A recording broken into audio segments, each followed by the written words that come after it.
শুভ রথযাত্রা। আজকের দিনটা খুব আনন্দ কাটবে আশা করছি আপনাদের সবার, এবং আমি নিজের জন্য সেটাই আশা করছি। আবার দৃঢ়ভাবে করছি কারণ কিছু সমস্যা হচ্ছিল আমার শারীরিকভাবে, যেটা অনেকটাই মানসিক রিলেটেড, সেটা আমি আসলে বুঝতে পারিনি, এবং এখন অনেক অনেক ভালো আছে, অনেক ভালো আছে, অনেক ইতিবাচক আছে, অনেক অনেক কিছু পজিটিভ ফিল হচ্ছে।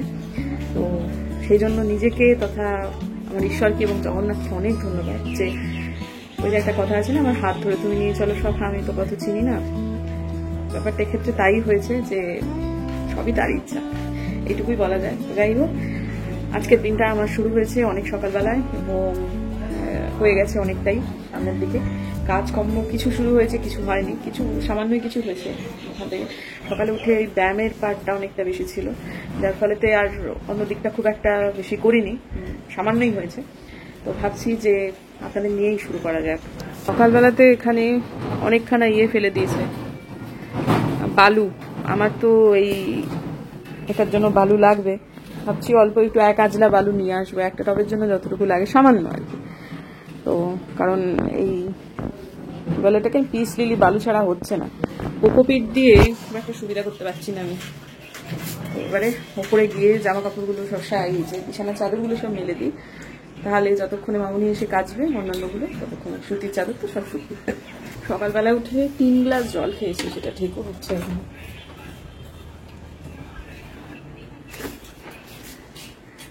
একদিনে 4-4টে বিছানা চাদর কেচে দিলে যা হয় তাই হয়েছে। ভাগ্যে সকালবেলায় উঠে মেলে দিয়েছি, তবে এটা শুকিয়ে গেছে ঘন্টাখানেকের মধ্যে। মেশিনে কাঁচা অর্ধেক তো শুকিয়েই ছিল। 3টে বিরাট বড় বড় চাদর, একটা মাঝারি, তারপরে আবার তো আমাদের মাথার বালিশের ওয়াটার গুলো, সেগুলো তো আছেই। আমাদের বাড়িতে না জামা কাপড়টা হয় বেশি, যার ফলে এটা যদি সকালবেলায় না দিয়ে দিতাম তাহলে কিন্তু ও বেলাতে মামুনি এসে আর কোনোভাবেই জামা কাপড় মালবার জায়গা পেত না। আমাদের ছাদটা না ভালো জানেন, কিন্তু আরেকটু যদি গুছিয়ে রাখা যায় বা একটু যদি প্ল্যান করে অর্গানাইজ করা যায় তাহলে ব্যাপারটা আরো অনেক বেশি সুন্দর হবে। এক তো হচ্ছে সিদ্ধান্ত নেওয়ার ক্ষেত্রে কিছু অসুবিধা এখনো রয়েছে বিয়ের 18-18.5 বছর পরে, আর তারপরে হচ্ছে বোধিসত্ত্ববাবুর এই ব্যাপারগুলোতে না কোনো আগ্রহ নেই। যেমন চলছে তেমনই চলুক, ওই যেরকম আছি সেরকমই থাকি, এই একটা অসুবিধা। যার ফলে এদিকে খুব সাজানো গোছানো বাড়িঘর যদি হয় তাহলে আবার তার থাকতে খুব ভালো লাগে, কিন্তু সেটাকে তৈরি করতে যে ব্যাপারগুলো আছে সেগুলোতে তিনি খুব একটা সাহায্য করবেন না, কেউ তাকে করে দিলে তিনি থাকবেন, এই হচ্ছে গল্প। তো জানি না এটার এই বরফটা কবে ভাঙবে, তবে দেখা যাক। তো আগের দিনে এই যে টবটাতে আমার বহুক্ষণের কাজ ছিল, কি পরিমাণ পিঁপড়ে হয়েছিল তার কোনো ঠিক নেই এই গাঁদা গাছগুলোতে।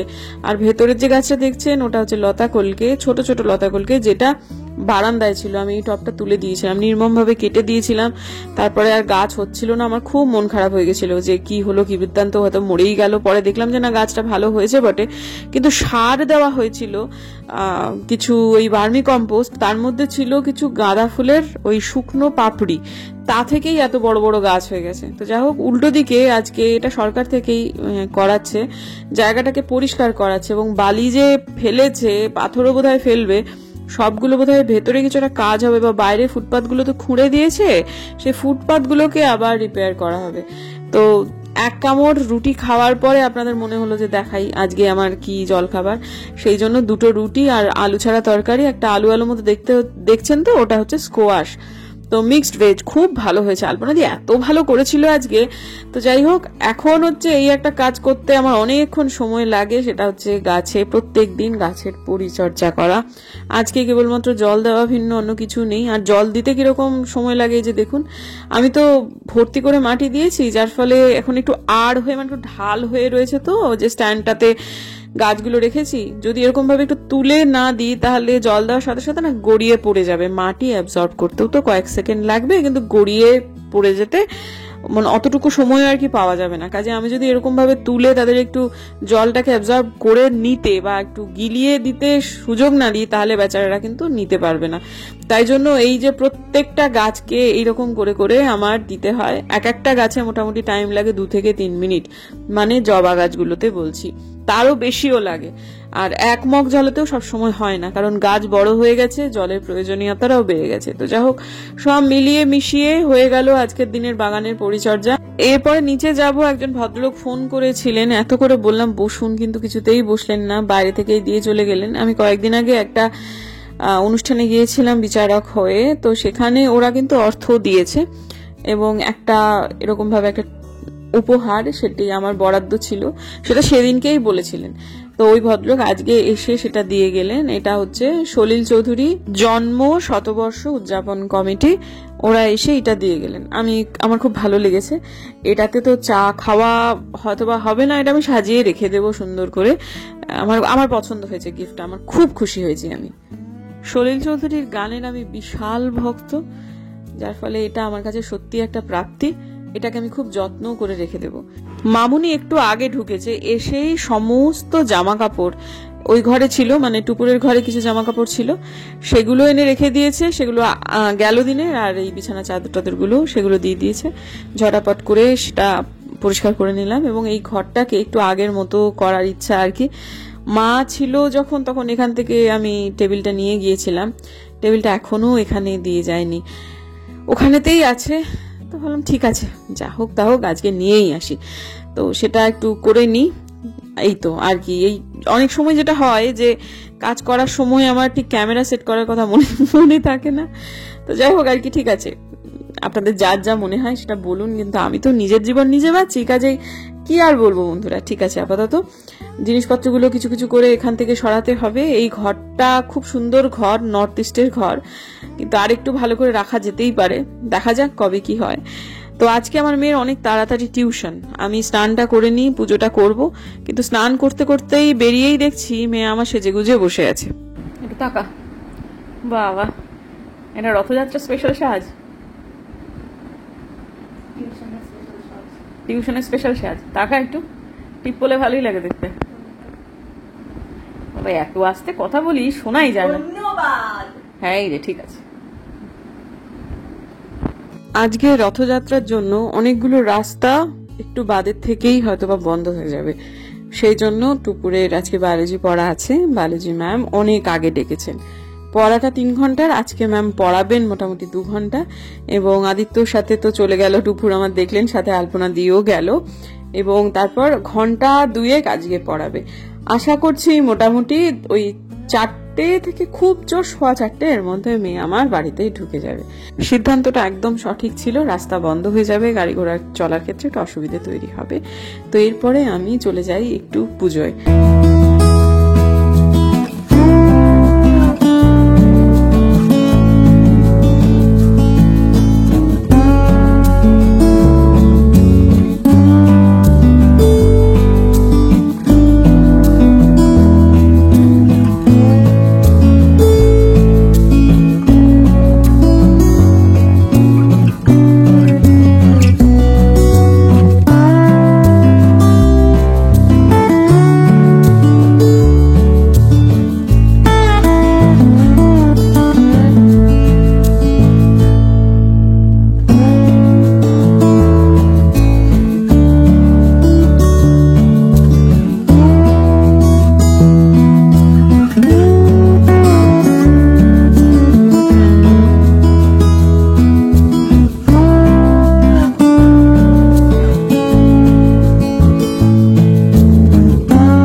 চললাম মায়ের ইচ্ছা কালী মন্দিরে। ওরা ফোন করেছিল, বারবার করে যেতে বলেছে।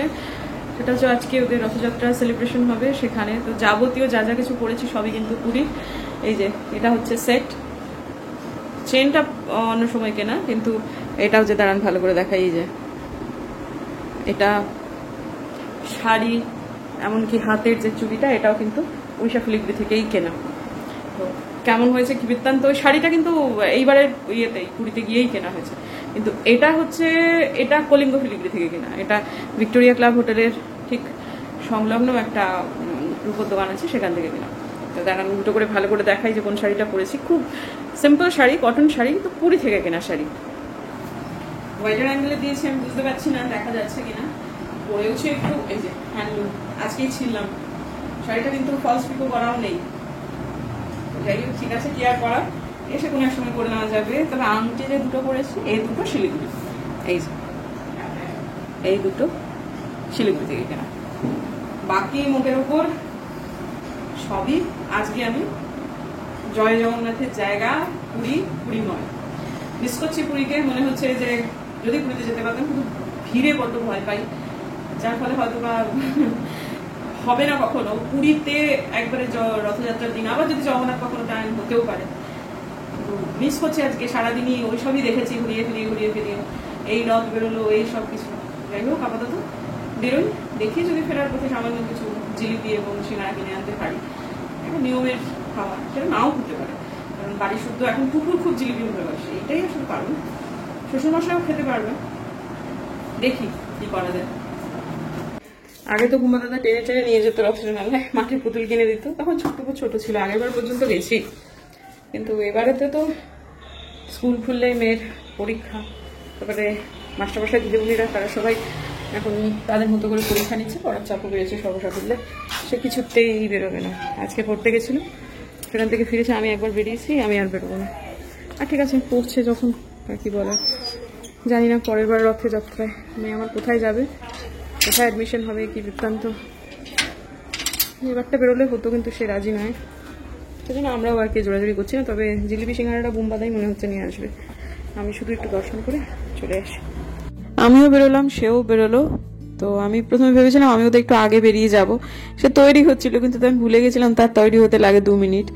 তো যাই হোক, তারপরে আমি একসাথেই বেরোলাম। কিছুটা রাস্তা সে আমার সাথে গেল, আপনাদের কমেন্টের গুঁতো খেয়ে নয় কিন্তু, হ্যাঁ, তার আজকে শরীরটা খুব একটা চলছে না, সেও আজকে একটু ক্লান্ত, যার ফলেতে সে আমার সাথে একসাথে পা মিলিয়েছে। তাহলে তার হাইট আমার থেকে অনেক বেশি, পাগুলো অনেক বেশি লম্বা, ও নর্মাল স্পিড হচ্ছে আমার দৌড়ের সামিল, পিছিয়ে পড়ি। আর তাছাড়াও একটু বোধটাও কম আছে। আগে তাও একটু যেটা হতো যে মাঝে মাঝে ঘুরে পেছন ফিরে তাকাতো যে আমি আদৌ আসছি কিনা, ইদানিং দেখছি সেটাও কমিয়ে দিয়েছে। আমার শ্বশুরমশাই হুবহু এরকম ছিল। বিয়ে বাড়িতে এরকমও নাকি হয়েছে, আমার শাশুড়িমা গল্প করেন যে বিয়ে বাড়িতে অনেক আগে গিয়ে তিনি পৌঁছে গেছেন, মানে যেখানে রিক্সা দাঁড় করাতে হয়েছে সেখান থেকে বিয়ে বাড়ির জায়গাটা অনেকটা দূরে, সেখানে উনি এত জোরে হেঁটেছেন, গিয়ে পৌঁছে গেছেন। এবং আমার শাশুড়িমা গিয়ে নাকি ঢুকে যখন কন্যাকে, মানে কনেকে প্রেজেন্টেশন দিচ্ছেন, দেওয়ার পর তখন নাকি আমার শ্বশুরমশাই দেখছেন দূরে এক কলিগের সাথে বসে খেতেও বসে গেছেন। মানে তিনি এতটাই এইরকম ছিলেন আর কি। হ্যাঁ, তো যাই হোক আর কি, কিছুটা বোধহয় সেই ধারাইরই হচ্ছে।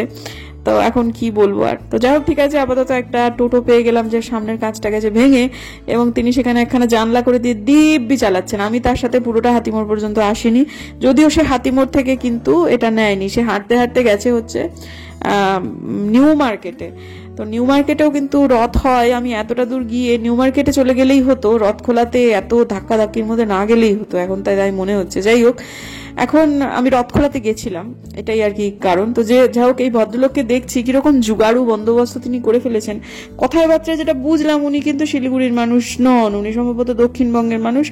মেদিনীপুর ওই সমস্ত জায়গায় লোকের কথার যে একটা টিপিক্যাল টান থাকে না, এই ভদ্রলোকের কথার টানটা অনেকটা এরকম, খুব ভদ্র লোক আর কি। যাই হোক, তো ঠিক আছে, কেন কাজটার এই অবস্থা হলো সেটা অবশ্য জিজ্ঞেস করা হয়নি। তো আমি ব্যর্থ মনোরথে কিন্তু মায়ের ইচ্ছা কালী মন্দির থেকে ফেরত এলাম।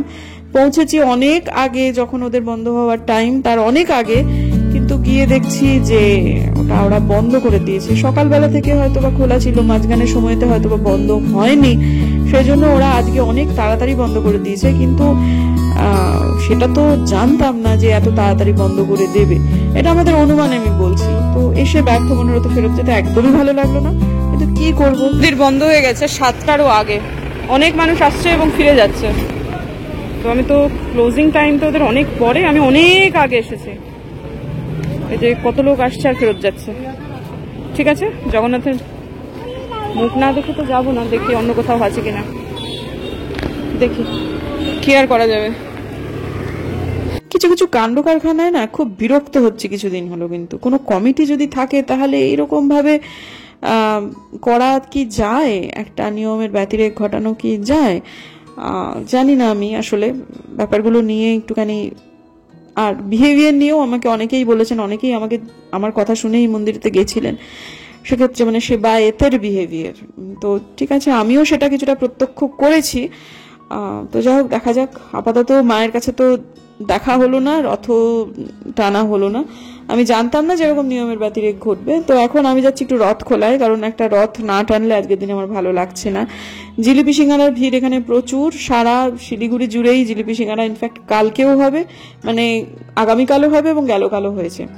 তো এইখানটাতে যে রথ খোলার যে মাঠটা, সেখানে যে রথটা হয়, এটা একটা নর্মাল রেসিডেন্সিয়াল এরিয়া। অন্য সময়ে এই একটা গলির সাথে 8-5টা গলির কোনো পার্থক্য নেই, কিন্তু হঠাৎ করে এই গলিটা ভীষণ বিজি হয়ে যায়, একেবারে মানে কি বলবো, গম করে ওঠে এই রথের সময়টায় এবং উল্টো রথের সময়টায়। আমার রথের মেলা বসেছে বটতলায়। এই যে একটা গান আছে সনৎ সিংহের, এই গানটা এই সময়টা খুব মনে পড়ছিল। কত মানুষ, মানে প্রত্যেকটা গানের কথা যেন এখানে এসে সত্যি হয়ে যাচ্ছিল। আর সাম্প্রতিক যে গানটা, আমাদের বকুল তলায় ভিড় জমেছে, বসেছে মেলা, দেখতে যাব আমি তুমি, এই গানটা আমার খুব ভালো লেগেছে। এই গানের কথাগুলো এখানে এসে সত্যি হয়ে যাচ্ছে। সত্যি কথা, কত গ্রাম থেকে আসা মানুষ রাস্তার দুধারে বসে বসে চিনি কলা বিক্রি করছে, নটকো বিক্রি করছে, জাম, পাঁপড় ভাজা, কত কি বিক্রি করছে। এই 1-2 দিনের জন্য উৎসব এইখানেই সফল হয়ে যায়। কেউ যদি ধর্মবিশ্বাস তাদের নাও থাকে, উৎসব মানে তো শুধু আনন্দ নয়, উৎসব মানে মানুষের অর্থনৈতিক অনেক কিছু। এই যেখানে কুলফিওয়ালা, ফুচকাওয়ালা আসছে, তারা কিনছে, তাদের বিক্রি হচ্ছে, মা লক্ষ্মীর আগমন ঘটছে, আমার খুব ভালো লাগে এই ব্যাপারটা। কিন্তু একটা জিনিস হয়েছে যে আমি ভেতরে গিয়ে কোনো রকম ব্লগ করতে পারিনি। হাতে তো একা ফোন নিয়ে সবকিছু করে উঠতে পারছিলাম না। শাড়ি পরেছিলাম, একটু বাদো বাদো ঠেকছিল, আর এত ভিড়। যখন গলিটা শুরু হলো তখন ভিড় ছিল না, এবং এখন যে ভিড়টা দেখছেন সেই ভিড়টাও ভিড় নয়। এবং আমি একটা ভুল করে ফেলেছি বন্ধুরা, জানেন, সেটা হচ্ছে আমি ঢোকার আগেই, মেলাতে ওই ভিড়ভাড়টাতে ঢোকার আগেই কিনে ফেলেছি জাম। এবং আমি যখন মেলা থেকে বেরিয়েছি, আমার জাম আর অবশিষ্টে ছিল না, ছিঁড়ে খুঁড়ে একাকার হয়ে গেছে। কিন্তু আমার বরটা জাম খেতে ভালোবাসে, মনে হলো যে বেরিয়ে যদি উল্টো দিকের রাস্তা দিয়ে চলে যাই, মানে ওই দিকে আর একটা রাস্তা আছে, সেদিক দিয়ে যদি চলে যাই তাহলে এই জামটা আর পাবো না। এই জামটা খুব ভালো ছিল, তা কিনে ফেললাম। তারপরে মেলাতে ঢুকে আর কোথায় ফোন, কোথায় আমি, কোথায় ব্যাগ, খালি ভয় হচ্ছে যে আমার বোধহয় পকেট মার হয়ে যাবে, সেই জন্য চেপে ধরে আছি ব্যাগটা। আর হাতে ছিল হচ্ছে জামটা।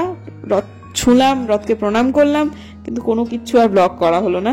মোটের উপর থেকে আমার জামগুলো সব ছিঁড়ে পড়ে গেল। সিঙ্গারা জিলিপি সব নিয়ে আসা হয়েছে, এমন পরিমাণে এনেছে, একদম সবাই মিলে এক টেবিল চেয়ারে বসে আমরা সবাই আলপনাদি সমেত একদম বসে খেয়ে শেষ হয়ে গেল। কিন্তু একটাই খারাপ লাগছে যে জামটা যেটা কিনেছিলাম মেলার ভেতর ঢুকে ছিঁড়ে কুড়ে একাকার, এত ধাক্কা ধাক্কি, মনে হচ্ছে আমার শাড়ি বোধহয় খুলে গেল। তখন যে জামটা মানে ফেটে গেছে বুঝতে পারিনি, পড়তে পড়তে যখন একেবারে 2-3টে বাকি আছে তখন তুলতে তুলতে সেটাও পড়ে গেল। একদম মনটা খারাপ হয়ে গেল। বাড়িতে এসে বরটা বলছে, মা তুমি জাম আনোনি? ওর নাকি খুব জাম খেতে ইচ্ছা হয়েছে। ঠিক আছে, গিয়ে করা যাবে, এখন তো জাম পাওয়া যায়, কাল না হয় গিয়ে কিনে দেবো।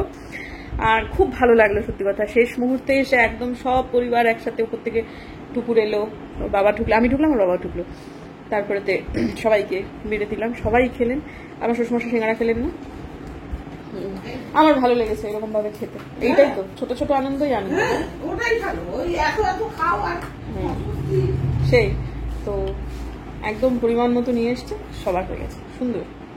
হ্যাঁ বাবা, কি হয়েছে?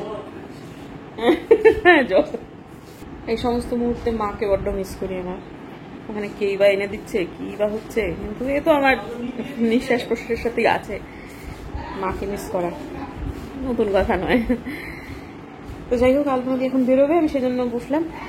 আমার শ্বশুরমশাই শুতে চলে গেলেন, এখন বাজে হচ্ছে 9:10, শুতে চলে গেলেন। আলপনাদি বেরোবে, বেরিয়ে তারপরে আমি তালাবালা দিয়ে ওপরে যাবো।